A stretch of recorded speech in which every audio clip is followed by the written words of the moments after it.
Alright, hi everybody, my name's Amelia and welcome to the channel. So, we are in for another tarot video, and this particular video is a miniature deck haul. So, over the holidays, I received a lot of decks as gifts because that's what happens for me. And of course, I also purchased a deck for myself because I genuinely have had this on my wish list for a while. Now, I'm probably gonna sound like a broken record here, but as you guys know, I do not like to promote consumerism very much at all, actually. I'm very much of the opinion of like trying to buy things handmade or small business, local. I thrift all of my clothing. Like, I really try to live by this principle of cutting back on consumerism. And so, of course, I always bring it up when I talk about my decks, especially when I'm showing off a ton of decks, because I do not want to promote this idea that you should have tons and tons of decks. Now, if you want a lot of decks and you plan to keep them and use them, that's your prerogative. Do what you need to do. But I do know that it's very easy for people to get caught up in the consumerism, capitalistic culture that we have, and I do think tarot has sort of fallen into that very recently, especially with mass market decks becoming so popular and like a new deck coming out every month, right? And so I'm very picky about my decks, and I do have a lot, but I also have a tarot business, and so I like to have a variety of decks for my clients. And I will say some decks I use solely for me and not for clients, and others, you know, it's just different energies, and some decks are too dark for clients, others are too playful, so I kind of try to have a good mix. Anyway, just wanted to put that out there. It's like a quick mini disclaimer type of thing, but you're not here to hear my rants about consumerism and stuff, so let's go ahead and talk about the new decks. So, the first deck I want to show is actually the one I purchased, so this is not gifted. I purchased this with my own money, and it is the Spacious Tarot. So the Spacious Tarot is one that has been out for a while, and it's actually been on my wish list for a very long time, like years at this point. And I never really purchased it because my money was always going elsewhere. And I will admit that indie decks tend to be very costly and very, like, just pricey. And that's just the nature of indie decks. I have so many indie decks on my wish list, but I tend not to purchase them immediately because it's something that, you know, it's a hefty cost. I have to admit it is. And I think to give the indie creators a benefit of the doubt here, the thing is that mass market decks can be so cheap because they're backed by big agencies that have the money to lower the upfront costs for the consumer. And indie creators do not have that same guarantee. So I'm not faulting indie decks for being expensive, just as a normal human being trying to pay for groceries and whatnot in our current economy. Buying indie isn't always the easiest thing, and it often takes me a while to save up. Now, the Spacious Tarot, the reason I finally bought it was, one, because I was like, it's time. I need this deck. I keep dreaming about it. Like, I literally dreaming about it. I need it. But then also because I saw a post by the creator about their deck going out of stock. I do not know by the time this video gets posted if there are any decks left, but I will leave a link down in the description box below if you guys want to snag this one. Again, I know it's been out for a while, so a lot of you probably already have it, but this is my first time having it, like, in front of me. So, this is the box. It is so, so cute and so well produced, honestly. Very sturdy. I love this space is for you. I've always loved that, seeing people talk about it. It has a pretty thick guidebook, which I haven't yet cracked open and like really looked into. All of my decks that I'm showing today are still in order. So they are all still in the order that they came in. This one you can see how it's kind of like clumpy because I haven't fully shuffled it and separated the cards, so just keep that in mind. Now I am going to try to go through this pretty quickly because I have a lot of decks and I don't want to make this video super long. But what I love about the Spacious Tarot, the reason I wanted it is, for one, it is super gentle, cozy, cartoon-like artwork that feels wholesome and sweet, and I think this will be great for client readings, but also I wanted it for me. I think my inner child is craving this, but what I really admire about this deck is that it is in first-person POV. You are the fool coming up to the cliff, about to take that leap. You have no idea what's on the other side of that cliff, but you have to take the leap. Well, you don't have to, but I guess you can. You're given the opportunity to. So I love that you're the magician. You're the one holding these things or making them float in the air. You're the one coming across this seashell. Like, everything in this deck is meant to be first person, and I love that focus on it. Now, I plan to go into a deep dive about this particular deck very soon, working with it, all of that. So stay tuned for that, because I'm just obsessed. This deck, like I said, it's meant something to me, and it's just so amazing that I finally get to have it. Now, I want to point out this Emperor and Empress, and I'll probably talk about this again in my deep dive, but I love the depiction here of how they're both depictions of flowers, but this one is like wild and untamed, and this one is very like organized in these man-made rows. These two cards completely reshaped the way that I view the Empress and the Emperor. I view the Emperor and the Empress as, divine masculine and divine feminine energies, fatherly, motherly, that kind of thing. And I've always known the meanings of them, but when I saw these two cards from the deck and other people's reviews and whatnot, and of course on their website, on their Instagram, I fell in love, and it literally reshaped my view of these two cards. And from then on out, I have always said, when I see the Emperor in a reading, your energy is sort of untamed. It's wild right now. It's a little messy, but that's the creative process. Or like, if I see the Emperor, I'll tell people like, oh, right now what you're either being asked to do or what you're already doing is you have everything very well defined and organized, and you have things under control. You're not really stepping out and getting wild in the way the Empress is. Not that either one is better than the other, it's just that's the energy. Anyway, it completely reshaped my view of those two cards, and I love it. So, I'll show a couple more. Love the Hermit. The Hermit is a card I associate with myself, so I love that in this deck I can be the Hermit. But anyway, I've spent a long time rambling about just a couple of the cards, so I think it's fair to like show just some quick snippets of other cards in this deck. Like I said, I'll do a huge deep dive into this deck. Look how cute this is. So you guys can like see it more extensively on the channel, but until then, I just want to show kind of the overall vibes.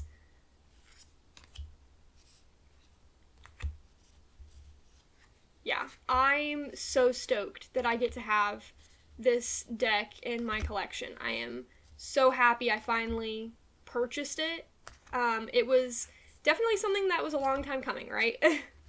But yeah, that's the Spacious Tarot, and yeah, like I said, I don't have a ton to say on it because I haven't worked with it yet, but when I do, you guys will be the first to know. Okay, so the next deck that I'm going to show was gifted to me during the holidays, so for Christmas, and it is the Mind's Eye Tarot by Olivia Rose. Now, this deck was also on my wish list, but it's sort of a new one on my wish list, and I kind of didn't expect to get it from somebody, to be honest. It does say that it was published in 2023, but for whatever reason, I didn't even know about it until like last year. So, this deck, oh my goodness,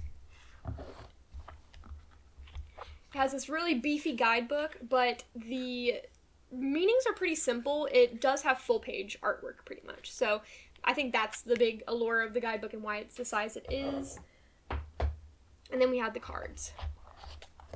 For a mass market deck made by US Games, it is pretty luxurious. I mean, we do have the gold edges. It's made on this nice, like, flexible linen cardstock. It's very slippery. So I do think it'll shuffle beautifully. I do worry the gilding will get ruined, but that happens on like all decks that have gilding pretty much. Now, the artwork is very interesting. I have a question for you guys. Is this collage? Does this count as collage? I can't tell.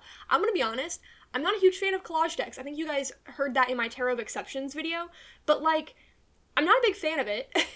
And yet, I feel like I'm slowly getting more collage decks. Is this collage or is this just an art style? I genuinely have no idea, but I'm okay with it. Even though it is a little loud and a little messy, I'm okay with it. I think because it's so vibrant and there's enough like negative space with the color black in here that helps it not feel so overwhelming to me.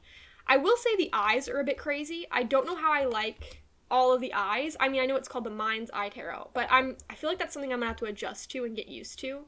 but I love all the wavy lines. It kind of gives me the same vibes as my Mystical Dream Tarot with all the wavy lines, but this is its own thing. Like, this is so different from that deck, but it feels whimsical, it feels magical, it feels esoteric.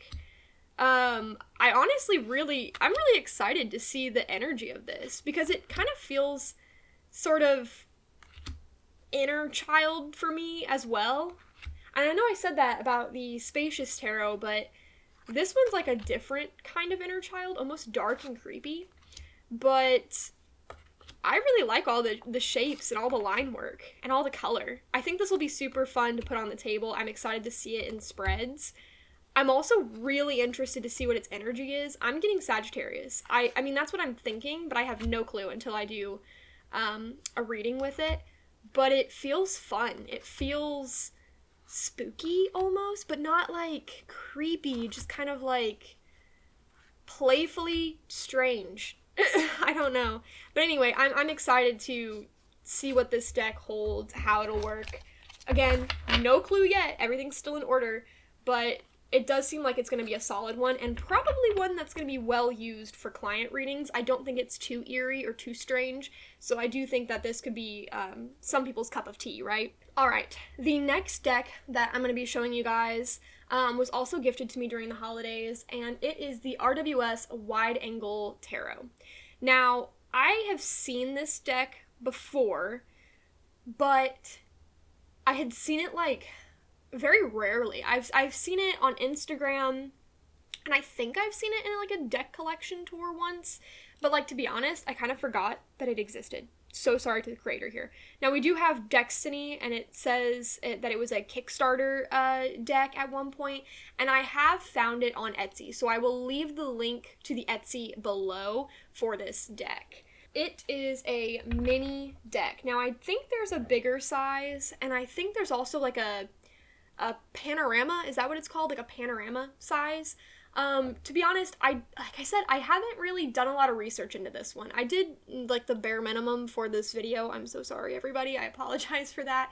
I've been very distracted in my day-to-day life and very scatterbrained recently, but I wanted to make sure that I gave credit to the creator, but I didn't really look into it much more than that.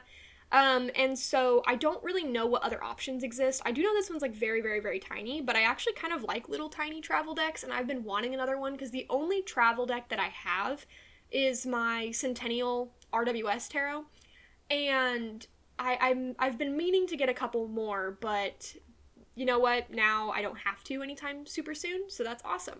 What I love about this is that it expands upon the environment and adds another layer to the deck. And I think that's amazing. Now, I'll say that not every card feels like it adds a ton necessarily to the scene, but like, I love this with the animals and the cottage in the background, the running water, there's a city off in the distance, but this feels very wild and free, and I don't know, it feels very like nature, very like untamed, and I do really appreciate that for the Empress. And so, you know, like it does expand on the general look and feel of what was in the initial tarot card. Like, the original would be like, I guess, right here, and then, you know, now we have these planets, it's on an island, it kind of feels more mystical and enchanting, and this is very reminiscent of like the Garden of Eden type of situation, so it feels very, I don't want to say religious, but it does, you know, it does. And I don't know, I think it helps a ton to have like the added stuff. Like, it's gonna add another layer to a reading. I do plan to deep dive this one, don't know when, but I would love to line it up next to the original like RWS Tarot and then kind of look at what's around. Like, I love that there's like this like quaint little house and then the castle on this side, kind of showing the people. Like, the king is, you know, on the ground there, but then there's like these average people as well. Or is that the king? I can never tell because there's like a crown on the ground too. I don't know. But anyway, you get the idea. Like, I just want to see how the two compare, how the traditional RWS compares to this version, and what we can glean from the added imagery. I think that would be so fun. And I do think it's a very creative thing to do. I don't know how much I'll use this in client readings. I think I'll use it more for self-study, to be honest. But I am very fascinated by it. It's just a unique concept. And I don't know, I just hadn't really thought about it. Like, it wasn't really on my wish list per se. It just kind of came out of nowhere. So that's pretty cool. Ooh, there's a lighthouse there. So yeah, I'm very excited to kind of just see what we can learn from this deck. And again, I do think it'll be good as like a little travel deck, more like a study deck for me personally, but again, I'll keep you updated. You'll see it. You'll figure it out as I figure it out, right? So the next deck I'm going to show, it's been on my wish list for a long time. It's also an indie deck, and it was gifted to me over the holidays. And one thing I want to point out before I show this deck is that there is a lot of nudity in the deck, and some cards are very suggestive. Now, I know that is, it's common in tarot to have nude forms and such. It's art, right? But this one does have some very overt art, but so I am gonna skip over those cards, and if it seems a little choppy in some places, it's just because I'm skipping over the most graphic cards, and I don't want to say it like that because I love this deck and it's just beautiful. It's so incredible. It might be one of the best decks that I have as far as production and quality. But anyway, it is the Tarot of the Divine Masculine. I saw this deck on Danny Mystic's channel, gosh, years ago. And then after that, I have had it on my wish list. It has literally been on a Safari tab and in a Google bookmark on my phone, like in the apps, for years now. And I have asked people for it. It's an indie deck, so it's kind of pricey, and I just never really bought it for myself. And it's stunning. The reason I wanted this deck is simply because today I've found that tarot tends to lean more feminine. There are more feminine depictions in the artwork. There are more female figures than male figures in many of the decks that I have. I would say most of my decks are just like majority female, or at least majority feminine. And so I would say that a lot of my decks now are just super feminine, and it's like a lot of feminine energy. And while I love feminine energy, I sometimes crave masculine energy. And I feel like I don't have a lot of decks that feel masculine. I have like two that come to my mind. Like the RWS classic one feels very masculine to me. I do think there are more masculine figures depicted than feminine ones. And my Cosmic Tarot feels masculine, but all of my other decks, my Fairy deck, my Ethereal Visions, my Dark Wood, like all these decks feel ultra feminine, and that's awesome, but I lack decks that feel ultra masculine. So I really was so excited. Like, I was so excited to have a deck that feels masculine. So first of all, it has this great little like magnetic box. I'm gonna take these out. But guys, these cards are so velvety. They're so lush, luxurious. The sides are like this beautiful matte back. The finish is incredible. I don't even know what this texture is, this matte texture, but it is, wow. I was so impressed when I held these. I think this is right up there with my Arcana Iris Sacra Tarot as being one of my most luxurious, elegant, and like, I don't want to call it expensive. It feels expensive. I mean, I'm sure, I know the deck was expensive, but it feels rich. It feels just gorgeous. I mean, it's wonderful. I love it.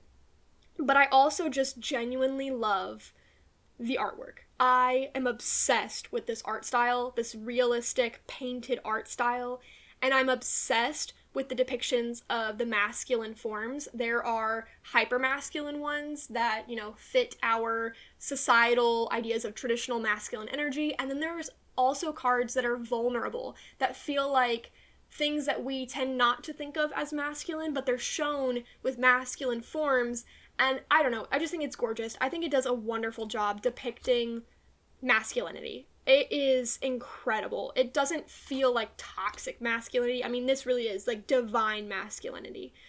I'm obsessed. I'm so obsessed with the softness, the gentleness, but yet the leadership, the bravery, like depending on what the card is, right? Because it depends on what that card means.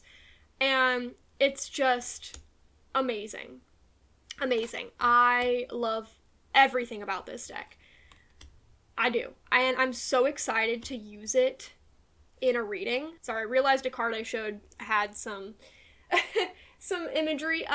No, I was gonna say that I think this deck will pair beautifully with my more feminine decks, and I think it'll be wonderful to have it side by side, but also it's just gonna be wonderful to use one-on-one. It's just amazing, honestly.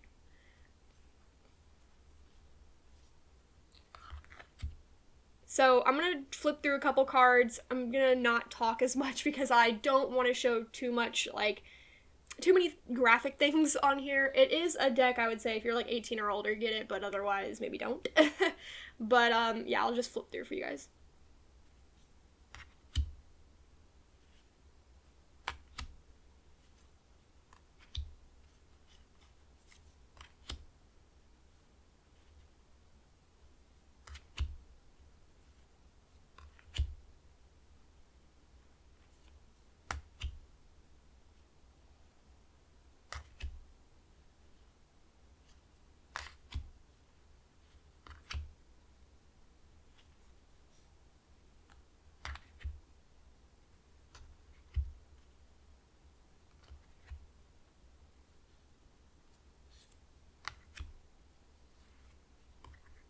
But yeah, you get the idea. It's just a stunning deck, and I'm so excited to work with it. I probably won't do a deep dive with it just because of the artwork, but that's not a bad thing. It's not something I'd put on the channel. However, I am obsessed, and I'm so excited. I think out of all the decks, and I'm so sorry to all the other creators, but out of all the decks, this one's one I'm like most excited about because of what it adds to my collection that I've been lacking and missing. And also, the quality just feels amazing. Like, it blows my mind, in all honesty. But it's definitely one that's been on my wish list for some time, and I am so happy that I have it. Alright, so that is my miniature deck haul. I hope you guys enjoyed the video, and like I said, I will do some deep dives on some of these, but I just wanted to show and introduce these decks. Again, I don't have all their energy. I don't really know what they're going to be great for, if they're going to be good for clients or not, but I'll keep you guys updated on that, and at some point this year, please hold me to this, but I want to do a full tarot collection video again because I've had a lot of new friends come into my collection, so I think that would be super fun. But yeah, anyway, thank you guys so much for watching today's video, and until next time, I will catch you later.